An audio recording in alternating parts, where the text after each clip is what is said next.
Why Warfare Blurs Soldiers' Faces at the End. Alex Garland and Ray Mendoza's Warfare is among the most powerful and affecting movies of the year so far, and much of this emotional impact comes from the fact that it's based on an entirely true story.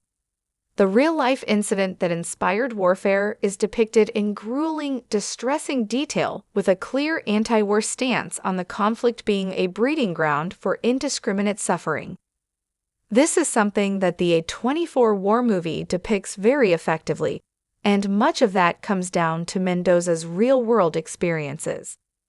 Warfare is one of the first mainstream war movies to be directed by a veteran of the conflict it depicts, with Mendoza serving as a Navy SEAL throughout the Iraq War. This brings a whole new dimension of reality to the A24 movie. The movie is dedicated to one of the soldiers, Elliot Miller, and features a montage of real-life figures during the end credits upon whom the film's characters are based. This authenticity is one of the film's strongest assets, and it's a huge contributor to Warfare's strong reviews. Not all the soldiers involved in this particular mission are public knowledge, and Warfare is forced to blur their faces in the end credits to protect their anonymity. Whether this was an individual choice made by the SEALs themselves or a more general decision taken on behalf of directors isn't specified, but it would make sense for the soldiers not to want their faces attached to the project, especially given its apparent anti-war stance on the conflict. One of the few soldiers whose face isn't obscured is Elliot Miller, who's portrayed in Warfare by Cosmo Jarvis, and makes a brief appearance during the credits sequence. His story had been public knowledge prior to the film, and Miller has frequently spoken in endorsement of Garland and Mendoza's project, telling that he loved the film and will always have a family in the teammates I used to serve with. Another reason that Warfare would need to protect the anonymity of its subjects is that several of them are still active in the military. Mendoza and Miller have both retired from service, but plenty of the SEALs who played major roles in this particular conflict are still fighting for their country.